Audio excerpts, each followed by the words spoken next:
पिछले लेक्चर में हमने प्रतिस्थापन विधि पर कुछ सवाल किए थे। आगे बढ़ते हैं। प्रतिस्थापन विधि पर ही कुछ और सवाल हैं प्रश्नावली 3.3 में। देखते हैं क्या कहता है पहला सवाल। एक क्रिकेट टीम के कोच ने 7 बल्ले तथा 6 गेंदें 3800 रुपये में खरीदी। बाद में उसने 3 बल्ले तथा 5 गेंदें 1750 में खरीदी। प्रत्येक बल्ले और प्रत्येक गेंद का मूल्य ज्ञात करना है। तो हमने माना एक बल्ले का मूल्य बराबर x रुपये और एक गेंद का मूल्य बराबर y रुपये। तो अकॉर्डिंग टू क्वेश्चन प्रश्नानुसार 7 बल्ले और 6 गेंदें 3800 रुपये की हैं। 7 बल्ले प्लस 6 गेंदें उसने खरीदी तो उसने 3800 रुपये दिए। 7 इंटू बल्ले का मूल्य x रुपये 7x और 6 इंटू गेंद का मूल्य y रुपये 6y बराबर 3800। ये हो गई हमारी पहली समीकरण। दूसरी कंडीशन क्या है कि 3 बल्ले और 5 गेंदें 1750 में खरीदी। तो 3 बल्ले प्लस 5 गेंदें बराबर 1750। 3 बल्ले यानी 3x 5 गेंदें 5y बराबर 1750। एक और दो समीकरण हमें मिल गए। आपको प्रतिस्थापन विधि से हल करके इसका x और y यानी कि एक बल्ले का मूल्य और एक गेंद का मूल्य आपको निकाल के दिखाना है। ठीक है, सभी करेंगे। प्रतिस्थापन विधि में सिखा चुकी हूँ, आपको मैंने इक्वेशन बनाकर दे दी है। आपको x और y का मान निकाल के बताना है कितना आया। कमेंट सेक्शन में सभी बताएंगे कितना आया। अगला क्वेश्चन। एक नगर में टैक्सी के भाड़े में एक नियत भाड़े के अतिरिक्त चली गई दूरी पर भाड़ा सम्मिलित किया जाता है। 10 किलोमीटर दूरी के लिए भाड़ा 105 है तथा 15 किलोमीटर दूरी के लिए भाड़ा 155 है। नियत भाड़ा तथा प्रति किलोमीटर भाड़ा क्या है? एक व्यक्ति को 25 किलोमीटर यात्रा करने के लिए कितना भाड़ा देना होगा? ये जो टैक्सी है, ये जो चलती है, इसका एक फिक्स्ड भाड़ा है कि आपको इतना अमाउंट तो देना ही देना है। प्लस वो टैक्सी का किराया है, प्लस आप जितने किलोमीटर जाएंगे उस किलोमीटर के हिसाब से भी कुछ भाड़ा देना है। तो वो जो टैक्सी है 2 प्रकार के भाड़े आपसे ले रही है, एक नियत भाड़ा और दूसरा प्रति किलोमीटर के हिसाब से कितना ले रही है। तो हमने मान लिया नियत किराया बराबर x रुपये कि टैक्सी का जो फिक्स भाड़ा है वो x रुपये है। चाहे आप 1 किलोमीटर जाएँ चाहे 2 किलोमीटर जाएँ, वो x रुपये नियत है, उतना तो आपको देना ही देना है। और फिर प्रति किलोमीटर किराया बराबर y रुपये। ये आप जितना किलोमीटर जाएंगे उसके हिसाब से किलोमीटर में गुणा करके ये भाड़ा भी देना है। तो आपको टोटल भाड़ा दिस प्लस दिस देना है। तो अब 10 किलोमीटर जाने के लिए x तो देना ही देना है, plus 10 into Y.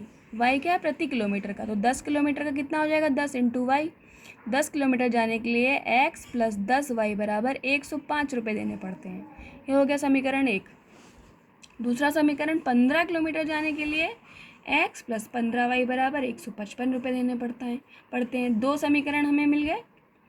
x plus 10y बराबर 105। इसमें से x का मान निकाल लिया, 105 माइनस 10y। इसको हम समीकरण 2 में रख देंगे। इसमें रखने पर 105 माइनस 10y प्लस 15y बराबर 155। इसको हल करने पर हमें मिला y बराबर 10। अब ये y बराबर 10 समीकरण 3 में रख देंगे। यहाँ पर रख दिया तो हमें x बराबर 5 प्राप्त हो गया। तो 5 रुपये अगर आप टैक्सी में बैठेंगे ये तो देना ही देना है, प्लस प्रति किलोमीटर के हिसाब से 10 रुपये देना है। यदि किसी को 25 किलोमीटर जाना है तो उसे x तो देना ही पड़ेगा, प्लस 25 किलोमीटर के हिसाब से y किराया भी देना पड़ेगा। यानी 5 प्लस 25 इंटू 10 बराबर 255 रुपये। 25 किलोमीटर जाने के लिए किसी व्यक्ति को कितने रुपए खर्च करने होंगे? 255। ठीक है, अगला क्वेश्चन। यदि किसी भिन्न के अंश और हर दोनों में 2 जोड़ दिया जाए तो वह 9/11 हो जाती है। यदि अंश और हर दोनों में 3 जोड़ दिया जाए तो वह 5/6 हो जाती है। भिन्न ज्ञात करनी है आपको। तो भिन्न कैसे बनती है? x/y के रूप में यदि हम किसी भिन्न को लिख रहे हैं तो जो ऊपर है x वो क्या कहलाता है? उसका अंश। और जो नीचे है वो क्या कहलाती है? उसका हर। तो भिन्न क्या बनी? x/y। अब माना अंश बराबर x है, हर बराबर y है, तो हमारी भिन्न बन गई है x/y। क्वेश्चन कह रहा है भिन्न के अंश और हर में दोनों में 2 जोड़ दिया जाए। अब नया अंश हो गया x प्लस 2, नया हर हो गया y प्लस 2। तो नया भिन्न क्या हो जाएगा? x प्लस 2 बटे y प्लस 2। 2 जोड़ने पर नया भिन्न ये क्या बता रहे? 9/11 हो गया है। यानी x प्लस 2 बटे y प्लस 2 बराबर 9/11। इसकी तिरछी गुणा कर ली वाई की गुणा x+2 से कर ली, 9 की गुणा y+2 से कर ली। इस 11 को अंदर गुणा करने पर 11x+22 22, 9y+18, 11x यहीं रहने दिया, 9y को इधर ले आए इक्वल टू के इधर, और ये 18 यहीं रहा, 22 को इधर ले गया। 18 में से 22 गए, बचे -4। ये हमें पहली समीकरण मिल गई।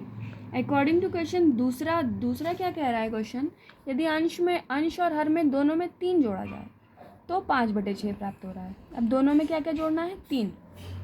नया अंश हो गया x+5 और नया हर हो गया y+3। तो नया भिन्न क्या हो जाएगा, x+3 बटे y+3। नया भिन्न है हमारा 5/6। इसकी तिरछी गुणा करने पर 6x+3 और ये 5y+3।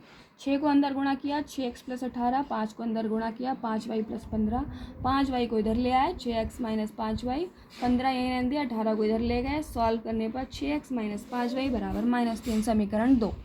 अब समीकरण 1 में से x का मान हमने निकाल लिया, x बराबर -4 + 9y/11। इसको समीकरण 3 रख के इस x के मान को हम समीकरण 2 में यहाँ पुट कर देंगे।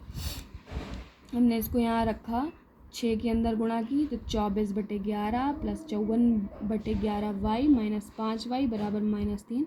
इन दोनों को हल किया तो आया 54y - 55y/11, और ये 24y इधर आ गया, 24/11। इसको हल करने पर ये प्राप्त हुआ -1/11y बराबर -9/11। तो y बराबर क्या आ गया, 9। इस y बराबर 9 को हम इस समीकरण 3 में रख देंगे।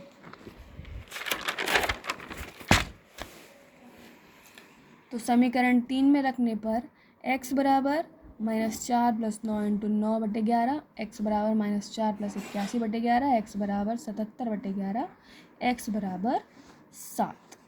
ठीक है, तो x 7 मिल गया, y 9 मिल गया, भिन्न हमारी क्या प्राप्त हो गई, 7/9। समझ में आया। अगला क्वेश्चन, 5 वर्ष बाद जैकब की आयु उसके पुत्र की आयु से 3 गुनी हो जाएगी। 5 वर्ष पूर्व, पहली कंडीशन 5 वर्ष बाद, दूसरी कंडीशन 5 वर्ष पूर्व जैकब की आयु उसके पुत्र की आयु की 7 गुनी थी। उसकी वर्तमान आयु क्या है। वर्तमान आयु हमने मान ली, जैकब की वर्तमान आयु x वर्ष है और उसके पुत्र की वर्तमान आयु y वर्ष है। 5 वर्ष बाद, मान लो अभी आपकी आयु 15 वर्ष है, तो 5 वर्ष बाद आपकी आयु कितनी हो जाएगी। यदि अभी आपकी आयु 15 वर्ष है तो 5 साल बाद, अभी 2020 में आप 15 साल के हो, 2025 में कितने साल के हो जाओगे, 5 जोड़ देंगे, 20 वर्ष के।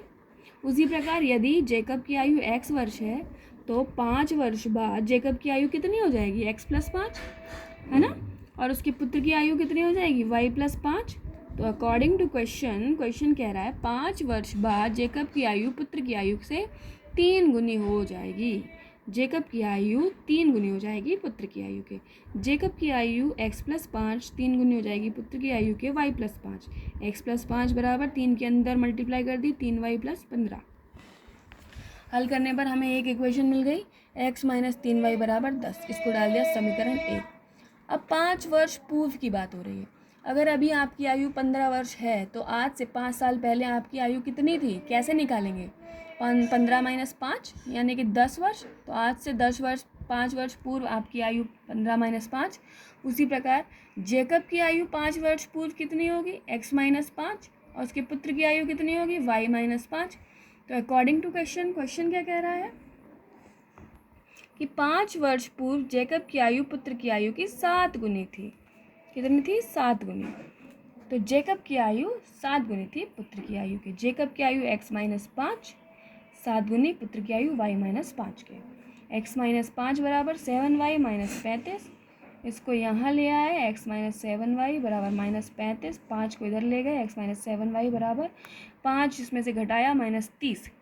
2 समीकरण 1 ये मिला हमें, समीकरण 2 ये मिला, दोनों मिल गए। प्रतिस्थापन विधि से आपको इसको हल करके मुझे बताना है x कितना आ रहा है, y कितना आ रहा है। कमेंट सेक्शन में सभी बताएंगे x और y का मान निकाल के कि जैकब की आयु कितनी आई और उसके पुत्र की आयु कितनी आई। ये जैकब और ये पुत्र, यही आपका होमवर्क है। 2 सवाल ये आप करके बताएंगे। ठीक है, कल से शुरू करेंगे विलोपन विधि।